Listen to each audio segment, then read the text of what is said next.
Our third episode, we're talking to Brendan Henry Rodriguez. Brendan is a casting director and a producer and used to be an actor in front of camera.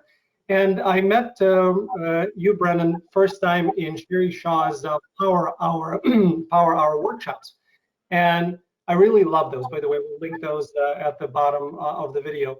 And I got an impression that I wanted to talk to you further because my first impression was, here's a guy with a really easy and nice energy, great beard, and makes it really easy for.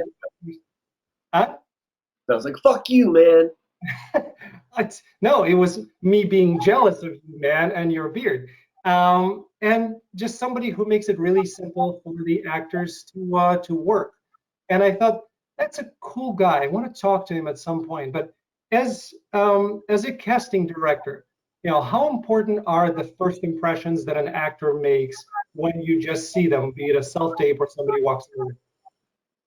I think all of life, first impressions are extremely important. I mean, they really do set a tone for everything. Like if I have an actor come into my room and audition for a certain role and they nail it, like you remember them forever. Or even if they don't nail it, but they did a really good job on it, but they are a great job on it, but they just aren't that character, you remember them. But, if you have somebody who comes in and you've never read them before, whether they're just starting off in acting or they've been doing it for a while, if they're coming in and auditioning for something and they're giving your office attitude or giving your assistant attitude, or they're making excuses onto why they're not off book or to why, like, you remember all that stuff. Like there's maybe 2 or 3 actors who I will never read again in my entire life. I don't care, because they were extremely rude to my assistant one time, and that's never gonna, I don't care who you are or what you think you are, but it's never gonna fly with me. Yeah, makes sense. And again, kind of doing prep for the interview, I wanted to see if my initial impression of you was the correct one. And I started doing some research, and I was listening to an interview you did just last week with Ashley on the Ash Tubber Show. Great interview. We're going to link that as well below this video. And I kind of started to see, yeah, that's exactly what I was sensing before when you were talking, about what's happening with the actors right now and during COVID time, and should they stay busy or should they just see how it feels to them? I'm like, yeah, that's that guy.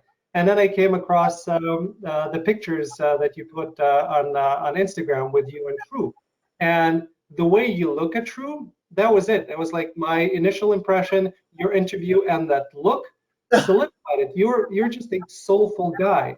Does What? Tell me more about this look. This is good. I want to hear about this. True's gonna love to hear about this. So yeah, yeah, go on. Listening, True. Listen to yeah, this. true. So it's in the last photo. There were, I think there were six pictures in that set that were posted, 6 or 7.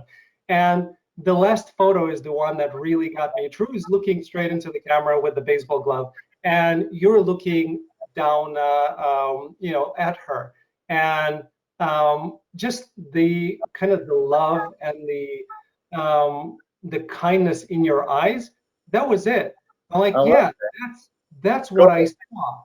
And I think that's why, this is not a question, this is a long, winded statement, but I think that must inform the way that you're kind of running your show and the reason why you want to work with actors and you want to be nice to people because that's who you are. You're not going to be that judgmental ass head because that's not what you're about. Not at all. No judgment inside. No judgment on self tapes. No judgment inside the inside the room either. If you're coming in to read, that's a room of fun. It's a room of creativity. So creativity can never be judged. Creativity can only be supported and loved and nurtured. You can't judge creativity, otherwise it just becomes it becomes jaded. So, I guess there is a level though. Again, if someone comes in and no, there's not. I was gonna say if someone comes in and is a jerk to my staff, then that's one thing of being judged, but that's not being judged on your creativity. That's being judged on your character. So, yeah, you can't judge creativity. Yeah, it makes sense. And I understood that and kind of doing all that research. You started in front of the camera. You were an actor before you switched to casting. Was there anything with being behind the camera now and going through the casting process? What resonated more with you than being the actor, how you started out? You know what it was? I was able to, I had gone to so many auditions, and where you felt those cold rooms where actors talk about, where you go in and sometimes the associate or the casting director doesn't even look at you, gives you no emotion, doesn't help you with anything on the sides, just these really cold, blank stares and cold rooms. And I never, it was I never understood why casting directors did that, and now being a casting director, I still, even more so now, I'm more like, how dumb were these casting directors and associates for doing this? Because all they're doing is wasting their time and doing these actors a disservice, because they're that person right in front of them who's showed up and prepared and ready to do something and to be creative and to show them a choice. That could have been it. That could have been the person. But now I've learned that there's a lot of politics, and maybe they had some offer out on something, or while that was happening, and they knew it just wasn't ever going to be. But like, regardless, if you did do that, which I'm not a fan of doing that, but people do it anyways, um, that that could be an actor that you could see be used in the future for something. And also just be a goddamn good human, and they're showing up and took time, 2 3 days, however many days it was, to prep something for you. So give them that respect. Makes sense. And is that what you found that kind of resonated of, yeah, I want to stay behind the camera because I like creating that atmosphere, or what was it that kind of drove the change? Yeah, I like creating that atmosphere 100%, but at the same time, I really fell in love with building the puzzle, like being part of a team that, we all have a section of a puzzle to build, and like having like my little corner piece being built and being like, cool, all right, great, and then at the end of it, during a premiere or whenever it comes out, to be able to sit back and watch the entire puzzle be built is a really beautiful thing. I love that process. Yeah, and again, I've talked to a number of casting directors and taking workshops with them, and you hear over and over again that, hey guys, I'm not the one making the decision, right? I kind of bring people in and I can make some recommendations, but the producer, the director, whoever, and network, and going on from there, they're the ones who are making the decision. So does it bother you in any way that you're going through creation of this atmosphere and you're bringing in the right people who you think are going to be the right fit, and then you make the recommendation, and then sometimes it doesn't go that way? Does it sit with you, or you let it go? Yeah, look, it's like at the end of the day, you have to let it go. But you, as casting directors, and in this profession in general, and probably in any profession in life, you pick your battles. Like if there's somebody that I am just so adamant on, no, so right for the role, think they did such a great job, like I will fight for that actor, whether it's a name that we're making an offer to, or someone that auditioned for the part and got the call back and did all, however, whoever, whatever it is, if it's someone that I believe will forever make the film or project or show better, you bet your ass I will fight for that. There's no doubt. That's what people pay me to do. They don't pay me just to go, okay, like they pay me to give my opinion on why this person's right and why I feel this person might be wrong. But at the end of the day, they know, just like I do, that it is their decision. So I will live with whatever they decide with. I'm not going to be combative by that. It just might be one of those things where I'm like, oh, I wish it was this, but it's 95% of the time, it's not really like that. Usually, I work with most of the teams I've worked with have been we've been very in sync and on the same page, some more than others. But most smart producers are very open-minded producers. They're very open to hearing ideas and wanting to hear new ideas and ideas that they haven't thought of or the director or writer hasn't thought of. So yeah, no, there's no, yeah, you might just be like, ah, man, I wish it was this person, but it's never anything too crazy. And have you ever had, and this getting a little more technical in it, but have you had situations where I've heard of this from other casting directors where some newer directors are coming in, or some producers with a big ego are coming in, and you're trying to, run that session, and the person does something, and then the director's like, no, I really need to see it this way, and then they start inserting themselves into it, where you're like, okay, dude, can I do my job? Can you can you let me do what I'm supposed to be doing? Yeah, look, if I'm at a director producer session though, Yeah. that's exactly what it's called. I'm there for the director. I'm there for him or her to be able to explore those scenes and explore the creativity with the actor. Everything I've done up to that point has been able to minimize any hiccups or minimize any big doubt um, onto why this person shouldn't be in the role. They're there. So myself, the actor, actress, we've played around with the material. We've explored it many different ways. We've talked about it, and now they're there to play with the director, who ultimately is going to be the person they're going to be working with, whether it be for 10 years on a television show or 3 to 5 weeks on a feature. So again, you have to have trust with all your directors. If it's a first time director, which I have worked with, most are pretty open to asking if I have, after they get done doing a scene, if there's anything that maybe I could add to asking the actor to see or play in a different way. That happens a lot. I always think, again, that the best creatives are the ones that trust in the team, that trust in the process. And so most of the directors I've worked with have always been open to working with an actor at a director-producer session, and then they might look to me and go, hey, Brandon, do you have anything that you want to see or add to this or ask them to do, And then if I feel that is something that I need that director to see or to make sure so that actor I know can get to that point when it comes to day of filming, because the biggest thing I want is when my actors show up on set, for my directors to feel 100% confident that they know they made the right choice. No, it's perfect. Thank you. You talk about teamwork a lot, and you talk about that collaborative process. Has that inspired you to go into producing and to go into directing, because you've done that as well? What kind of spurred you to go in that direction in addition to your casting duty?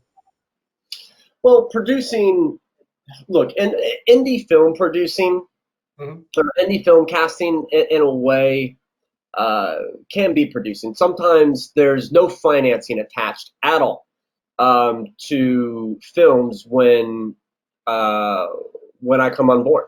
And reps know that. You got to be upfront about it. You can't lie about that. Especially now with COVID, it's even more difficult because things are ever changing, and you never know who's going to be doing what or when the business is going to open. Same with agents and managers. They at the end of they have an agent title, a manager title, but there's a level of producing that goes into all of that. They're producing and helping these people's careers. They're helping these films. They're helping, package potentially films together. And, if you get one or two pieces from an agency that they can help, with the rest of the film, and all that in my mind is producing. There's also moments where I could come onto a project and they're like, we're still interviewing DPs, director of photographies. And I'm like, well, I know some really great ones because I've worked with so many amazing ones over the time, things of that nature. So, connecting dots of people, like I've worked with so many independent producers and independent financiers to where it's like, if they need a chunk, I can help bring this to that. So there's just a lot of different facets that, over a decade of being behind the camera, you just get to meet a bunch of individuals. And again, it's just really great when you can click with people who are really good at what they do in their individual departments. And you just try to bring really great creative people together with other really great creative people together, and see if they mesh. So. Makes sense. And again, it's all about you continuing to work with people and building that puzzle. I like it. Yeah. Because you've done all these things, right? So you went from acting into casting, and then you've expanded into other areas from casting.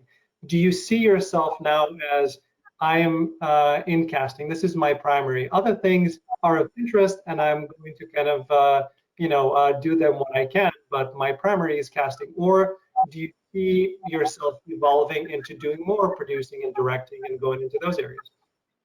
Yeah, I think inadvertently with casting, it's kind of a little bit tied in with producing, but it's something that I love. Like, I mean, I do love producing. I think and the producers I've worked with who I love, like, I've learned so much from.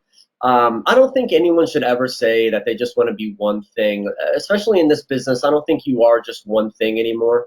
I mean, you look at George Clooney, Reese Witherspoon. You talk these actors who have production companies, and Seth Rogen that's co-writing a project while then producing this other one, and so I just think it's just like starring another. I just think it's one of those things where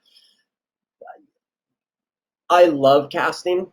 I know that it's something that I will always love and be a part of and want to be a part of. But I don't. It's those allergies again. It's something that again I love, but I know I'm open to possibilities for like exploring other things, and not just because from the creative aspect. Like, I've written 2 short films that I want to self-produce and direct, and at some point, but for no other reason. All right, you got them too.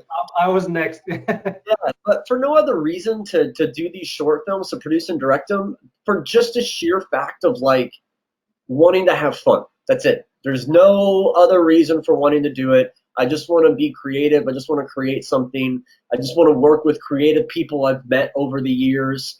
And I just want to tell stories. I just think telling stories is like a really fun thing, Some people will like them and some people won't, and I think that's the really cool part about it. So. Yeah, and again, the life of a casting director, from what I heard, I certainly have no firsthand experience in it, but speaking to them, your life is very hectic. It's long hours, it's emotionally, psychologically, and physically draining. It's a lot of pressure. So is kind of doing these things like writing and producing, is that what adds more variety and more energy to it, or just the casting process itself is enough? Say that again. Is the casting so? Say that So again.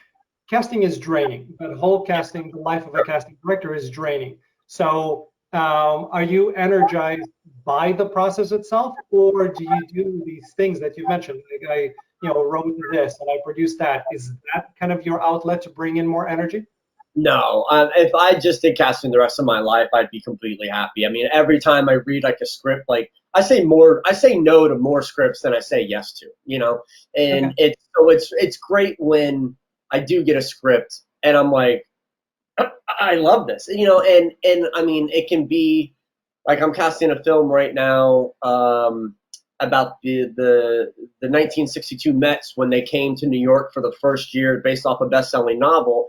I'm not a very big baseball fan, but I love the story. The story is amazing, and I want to help tell it.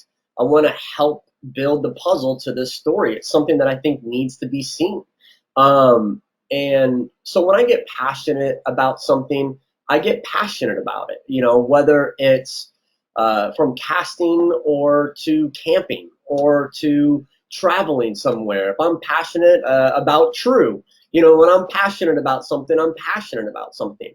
And so I just, yeah, I don't know. If it was casting was my only outlet, I'd be completely fulfilled. The other things are just things that I just enjoy doing. Like I just want to learn to write. I just want to learn to direct. I just want to learn these things. You know, it's not something that I'm like, man, I need these outlets because the casting process is so draining on my soul. Like, no, it's actually quite the opposite. The casting process is so invigorating and actually really fun for me that the other two things I'm like, I want to, I'm like excited to try this stuff, you know? So, Or maybe to continue because you like telling that story. So if you took one part of that story, you found the right people, now you want to help, move it along, whether it's sure. in directing or producing. So it makes sense to me. Yeah. That's very cool. What was a bigger, and again, it's different elements to it, but what was a bigger switch for you as a person, kind of a gut feel thing? Was it bigger going from deciding that, that identity that I had as an actor and then saying, no, I'm a casting director? Was it that, or was it switching from working with a, talented group of people that you started casting directing with? To saying, no, I'm going to go out on my own and have my own company? Oh, I mean, it was so much more difficult to go out on my own than for me to have the idea from going from acting to casting. I mean, when I was still acting Hmm. while casting on the first project I ever did as an assistant, I mean, there was like I remember my agent would call me and she would say, "Hey, we got this audition," or da da da. And I'd be like, "Oh, I can't make it," or "Oh, like, can I do it? That I'm gonna pass," or "I'm just gonna shoot." And after the fourth time, we had to have a conversation about like, well, you keep passing on stuff. That was very easy for me to be like, "Hey, I'm gonna focus on casting." But when I left my family, I mean, I literally had a family of 9 other individuals. We used to call ourselves the Larchmont 10 because we worked out of Larchmont in this beautiful office, and I had three casting directors, and I think 2 or 3 associates and the rest assistants. And we were a family. And so when we did everything, I mean, we did so many things together. We cried with each other, we laughed with each other, we spoke politics with each other, we got angry at each other, we went to dinner with each other, we would get drunk with you. I mean, we did everything with each other. And so to leave that family, that was a much more difficult decision than ever switching from acting to casting. Okay, but it's been, I'm gonna assume and or rather ask you a question. Has that been the fulfilling part? Have you been happy with that experience that you actually went and did it? Of course, it was the scariest thing ever, but I knew that if I didn't do it, then it would never happen. I would keep finding an excuse to why I shouldn't go out and try this on my own. Um, and so I had to do it, thinking that I can't fail, while knowing you're probably going to fail. And it was just something that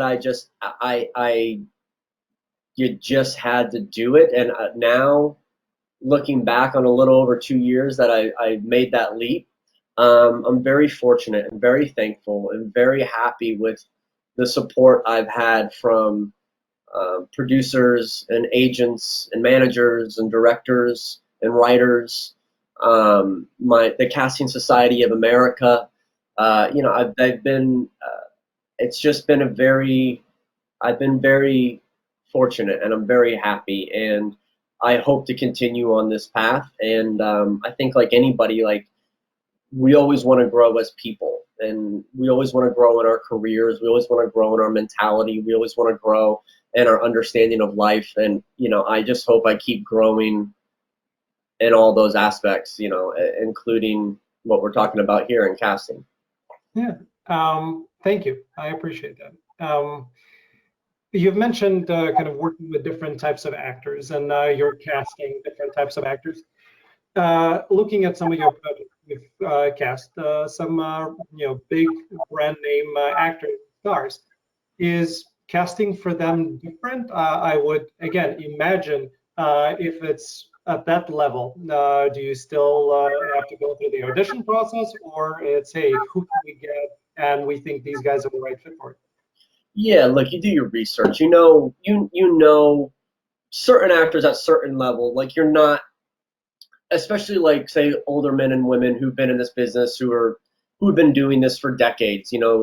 People that we watch as children growing up that made our love for acting and why we're even here talking about this now possible. You know, you yeah, you don't ask these individuals to audition. Of course not. You know what they've done. You know that they could be right for this part, and you just make them that offer and hope for them to read and connect like you did to the project, but maybe in a different way, obviously, and for them to have questions with the filmmaker, and for them to want to jump on a phone call or Zoom or Skype or whatever to discuss the project and the character and how they see it. And so yeah, that process is different. I mean, that process is really um, having the strong material, having all the elements that you believe, me, myself, the casting director believes is really strong, from the director, the writer, the producer, the material itself, the financing, the amount of money that you can offer. There's a litany of things that you have to say, hey, this looks really good to present an offer to somebody. And you have to be excited about that. If you're not excited about it, I do believe agents and managers will know that. Yeah. And, I'll never take a project just for a paycheck. Like, I'll never do that. I don't care if the movie's a $750,000 film or if it's a $20 million film. If the words speak to me, I will work within the limitations that I have to help these people put this together the best way that we all can. So the process for finding those bigger name actors is really connecting with their point agents and managers and discussing all the details and starting there. Yeah, I think again, underlying throughout the whole interview and a lot of your questions is the passion. So if I had to choose one word for you so far, it's passion, which is Good. That's a good. I like that. I would 100% take that. Yes, you have to. Yes, thank you. very Yeah. um, in terms of something that you just you mentioned, your love of acting. What do you love about actors? Because in the workshop, it was very evident that you love actors and you want to help them out. What is it about actors that you love? Well, I think it's crazy. I mean, growing up for me, I watched so many films that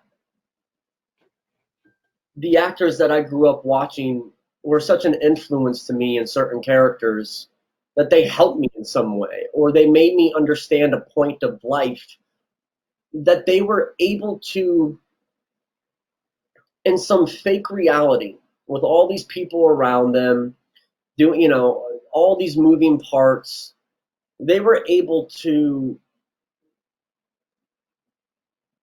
thread an idea together and an opinion on something that could really move you.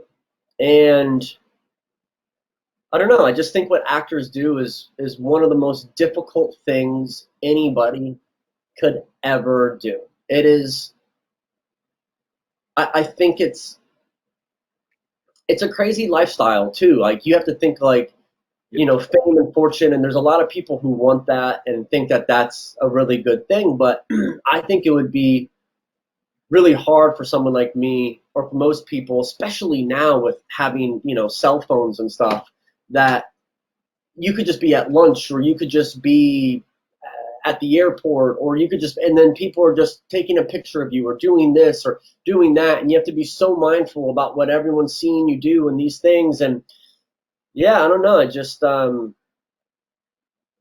I think actors are just really cool, and I just think that's like a really cool thing that they do. Yeah. It's the last bit you mentioned about people everywhere trying to talk to you, take your photos. I don't have any of that experience, but I saw it from just my side. I'm an actor, and I try not to be a fanboy, but I went to Universal Studios last year with my kids, and I'm walking around, and we're walking into one of the establishments in the Harry Potter world, and I see Terry Crews. And I am immediately like, Terry Crews, hello. And fortunately, I didn't run up to him and try to hug him or anything. But my son wanted to take an autograph or do a picture with him. And we were in the same restaurant, a couple of tables apart. And I kept him like, dude, let's leave him alone. He's with his family. It's not okay. And it's a kid. My son's a kid. He's like, can I please come up? I said, okay, let's come up together. So I go and I say, my apologies, Mr. Cruz, would you mind taking a photo with my son? He said, I'm so sorry, but I'm with my family. I hope you understand. And I said, of course, thank you so much. And I walked away. And he was so honest and genuine about it. I totally get it.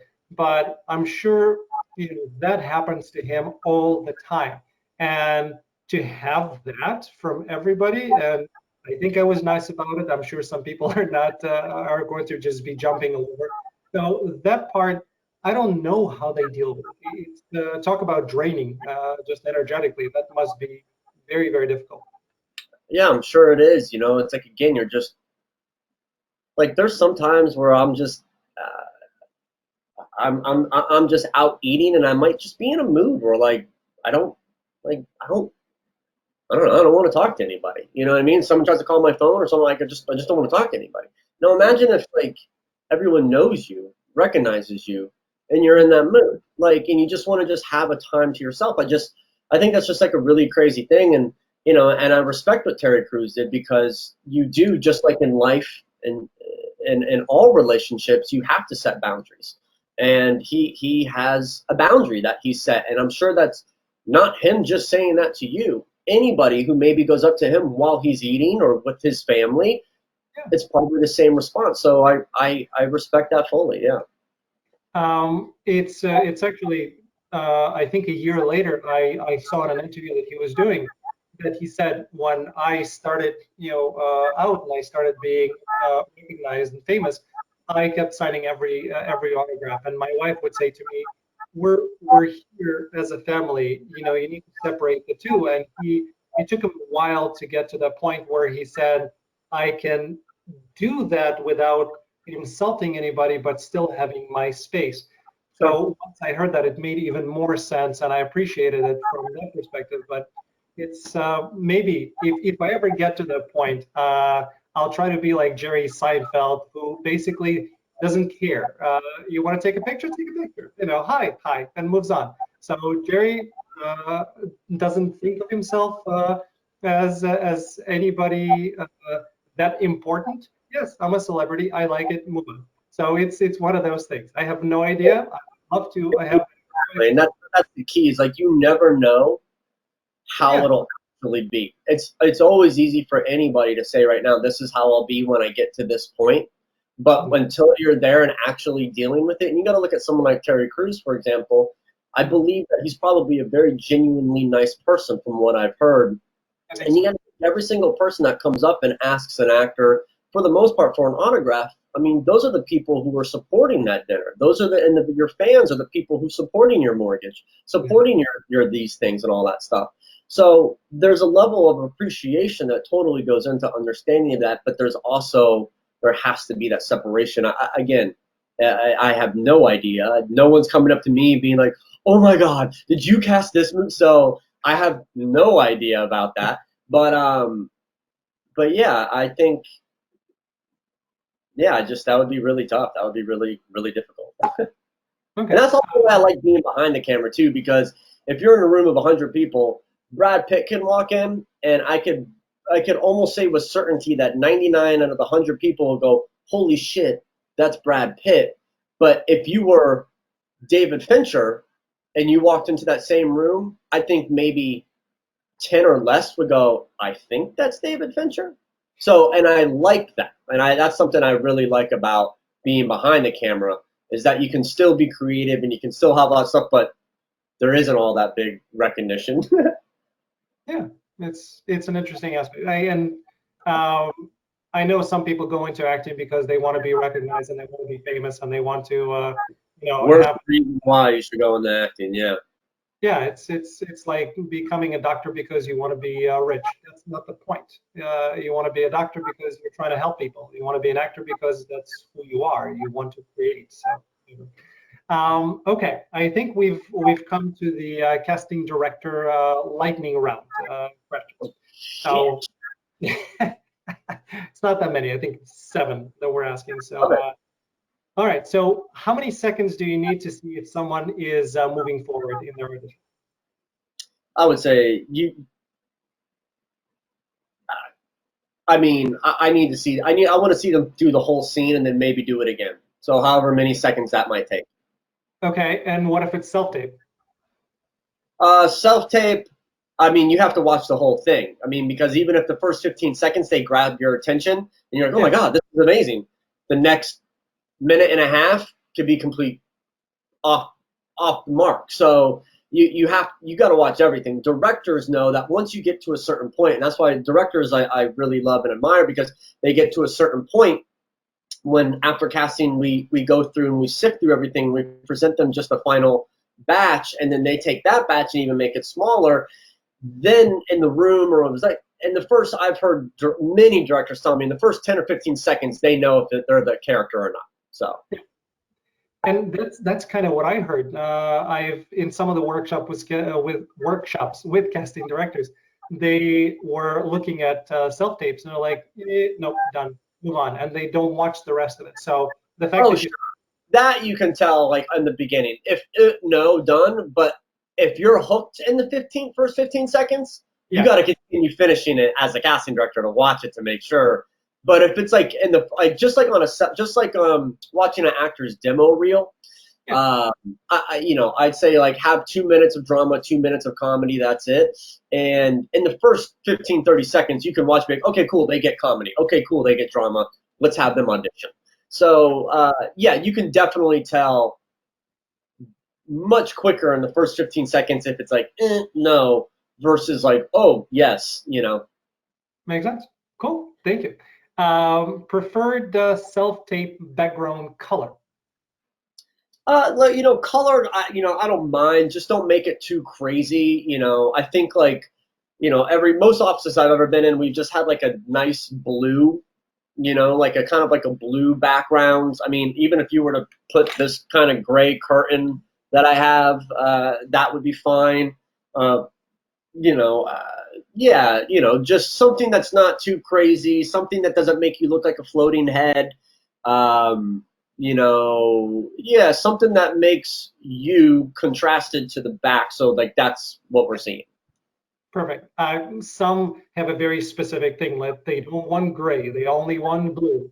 Some, Look, hate. if look, here's how I see that. Like if the background of your self tape, if that's what's making the decision on whether or not you're good enough, like that's weird to me. So I'd like to imagine like you could be sitting on top of a chimney. And if you have a good self tape and it's amazing and you're killing it, I'm like, oh my God, this was great. I don't know why he's sitting on a fucking chimney, but why don't we have him tape this again in front of a wall or something like that. But I'm never gonna be like, oh my God, that performance was amazing, but they were in front of a gray wall, not a blue one. Next, like that's not it. That's not winning you the job. But it can. The reason why casting directors like a certain thing is because we know it can be distracting to certain individuals within our process that are behind the camera as well, whether it be network executives, studio execs, executive producers who might not be able to see past that, which is sometimes unfortunate. That's fair. Thank you. Dress for the part or dress kind of generic? I think it depends. If it's co-star, I always say dress for the part. Like if you're auditioning for paramedic or lab tech or nurse one or whatever, barista. Like if you're auditioning for barista and you got a black apron and a hat you can put on, rock it out, man. Put that on. Let me see that. But if you're doing like a bigger guest spot, like don't go so on the nose. And then if it's for a feature film and you're going for a lead or a television show and you're going for the lead, yeah, just you know, uh, embody the character, but you don't need to go in that in depth. The reason why it works for co-stars is because you're literally auditioning for that specific noun, nurse, like, you know, so like, let me see that. But if you're auditioning for Michael and he happens to be a nurse in the character description, like, Michael isn't always a nurse, you know what I mean? He does a lot of other things. So, yeah, just I would say co-stars definitely dress the part. Perfect. Hold sides or be off book? Look, I call them sides for a reason. Hold them by your side. It doesn't mean you have to use them, but they're there if you need them. I've seen a lot of actors come in and they'll take their sides and put it on like a table and be like, I'm up booked. And I'm like, okay, you sure don't want to hold them? I'm like, nope. And they're like, okay, great. And we'll go, and 2 minutes into it, they're like, and they'll go grab them. I'm like, it's cool, just, hold the sides. If you don't need them, great. But if you got them, cool. Accent or no accent? You mean if you have if you have one? If again, to me, it's all about making choices. So sometimes I would read, and to me, the character reads like somebody with a specific accent. Oh, okay. And British accent, Southern accent. Go in with an accent or go in standard American. Unless, look, I think make a choice for sure. Like if you feel that this character, for whatever reason, if you came in and started doing an Aussie accent for like, I was auditioning like a guy named Sal, who's like a used car dealer or something like that, and you start doing an Aussie accent, I'd be like, I don't know why, but that could work, unless it's specified standard American. I mean, that's your call as the actor creatively to make that choice. That's a choice you're going to make and a choice that you will live with no matter what the outcome is. So if you feel that's something you want to do, then that's your creative choice you need to make. And then the casting director will either like that and say, hey, that's really interesting, never thought that, or they'll say, hey, I don't know why you did that, but can we try it without the accent? And then we can play with it without the accent. Or they go, no thanks. And that's it. It's fair. It just sometimes, and it happens to me with lyrics. I write lyrics, so when I'm writing something with lyrics, I hear music in the back of my mind. Sometimes it's music that I know. Sometimes it's something that just comes up, but I write and it works. So sometimes when I'm reading sides, a kind of the character and the way that they move and the way that they speak, those things just kind of appear. And the accent part, that would be naturally me embodying the character as I see it. So that's where it was from. That is your creative. Again, I like actors who make bold choices and actors who make committed bold choices, who commit to them 100%. So if you committed to that and you went for it, again, do it. I would say come in and do that, and then you have to see what we might say to that. I remember one time I was doing a reading and I kind of broke a rule that I know of, but it was a audition. It was a used car salesman, and just very, very cheesy, kind of in your face. Come on, you need this car. And to me, he read like a guy who would be talking while chewing gum. So I went into audition chewing gum, knowing that it may be hated. And the casting director, I did the read, casting director looked at me saying, I like it, get her the fucking gum. But yeah, there you go. And what's cool about that too is you got to think like they have the take of you doing that. Yeah. So sometimes I might say like he or she, like they said that, they might because they liked you doing that, but now they go, hey, get rid of the fucking gum because now they want to just have a version of it without that. So they could present both if needed and say, hey, look, I kind of like this guy's choice that he did chewing the gum, but here's like a clean version of this, Cool. I think that answers the next question that I had of risk or play safe. I mean, I think that's like, yeah, I don't think anyone has to answer that question. With great risk comes great reward, and if you play life safe, then like, what's the point of life? Like, don't like, especially in this business of being creative, like risk takers are the ones that create the most amazing stuff. So I will always say, without a shadow of a doubt, risk over safe any day. Good. Last question in this lightning round. Um, one thing that actors do in an audition that drives you batty. Oh man, the worst thing for me is when an actor comes into a room, and I don't care. I mean, if I'm reading 40 actors to 60 actors in a day, let's say, for like a guest star, co-star, well, who knows? Not co-star, just who knows what different roles. If if an actor comes in, I ask every actor, "Hi, how are you today? Great. Do you have any questions?" And if the first question out of an actor's mouth is, "What's my frame?" I'm dead to you. Wow. Hmm? Please continue. I'll respond back in a second. Yes, because my thing is, I've heard actors like, oh, well, we probably ask that because we want to know what we can do or this or that. But like, if that's your number one question, and you've had all these sides, and you have the idea, or you think the character, and this and that, and all these different factors, if this is what you think is going to make or break your audition, then I know you're not here focusing on the right thing. Hmm. I know you've done some probably weird class that taught you to like look at on camera this or that or whatever. Like, just come in with the character. Come in with a character. Come in with a moment before. Come in with a choice.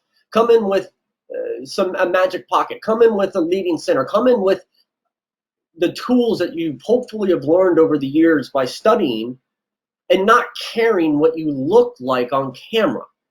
If you want to fall down, fall down. My person running the camera will follow you. If you want to walk in the frame, say, hey, I'm going to walk in the frame. We will follow you. If you want to do this, do that. But if you come in and you say, hey, what's my frame? I'm just like, what? Is that going to change your idea of the how you're going to do this? No, then shut the fuck up. Like, why do that? That's my take. I don't like that. Thank you for answering in that way, because I've been to classes where casting directors were telling you you have to ask what's my frame in order to see where are my hands, what am I going to be able to do? And if you don't ask that question, they would say, wrong. What did we say? You have to ask what's my frame. So if you're getting those people, they may have been taking the same classes. I guess I just don't understand I what get it. that's going to do. Like, what does you knowing your frame? What's it do? I'm guessing. So I'm guessing that again, the camera will automatically try to auto adjust, and if you're moving, they're worried that they're not going to get. Okay, I don't know, but I specifically. I don't live in 1982, like trying to auto adjust on a camera. I have very nice HD equipment that's very nice, very up to date. If you move and you want to do something, it's gonna be fine. It's gonna be okay. I just don't understand the whole what's my frame. Again, this is just my opinion. Maybe every other casting director in the world goes, Brandon, you're crazy. Every actor should know their frame. I don't. I don't get it. No, it's perfect, and that's why I will be asking these questions of the many casting directors that I'll have on the show, because I want to know, and Yeah, hopefully you're the only one who says that. being on set. I can understand that being on set because there's Yeah, limitations that you have to have. yeah. You can't be like going like this. And again, if you're doing that anyways, like, what are you doing? But I don't understand. I don't understand that question in the casting process, because that's like you're there to. I just, to me, I've never ever have understood that. I don't get it. So you can see my passion on not understanding that. That's very passionate. Thank you for that. To piggyback off of it, and this is not a lightning round, but I have to ask this question. So, again, different casting directors, different philosophies. Some casting directors don't want you to ask any questions. They want you to come in prepared, do your thing, and if they need to direct, they will. But what question do you like to hear? And I'm not saying that people, if you're watching this, that's not me saying, please do this every time you go in front of Brendan. But Yeah. what question do you like? Yeah, I don't think you look. If you have like a legitimate question, like the pronunciation of a certain word that's like maybe difficult, or pronunciation of a character's name, and you can say, yeah, you know what, like it's written like I'm not sure. How do you say this character's name?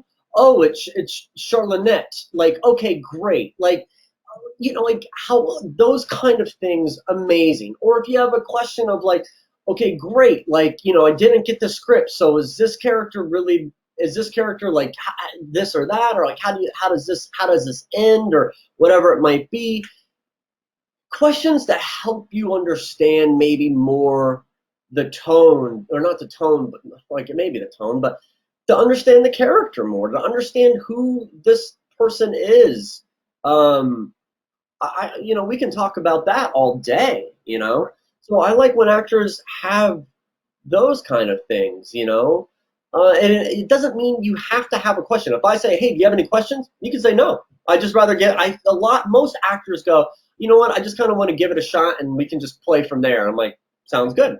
I like that." But yeah, so that's, I don't know. Just if you have questions on the character, or if you have questions on the script.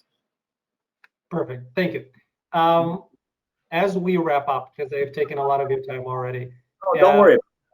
Thank you. I'd love to have you back because I have a lot, a lot more questions to ask. Sure. If I didn't ask you a question that you really wanted me to ask, some information that you really want to relay to our viewers, what would that be?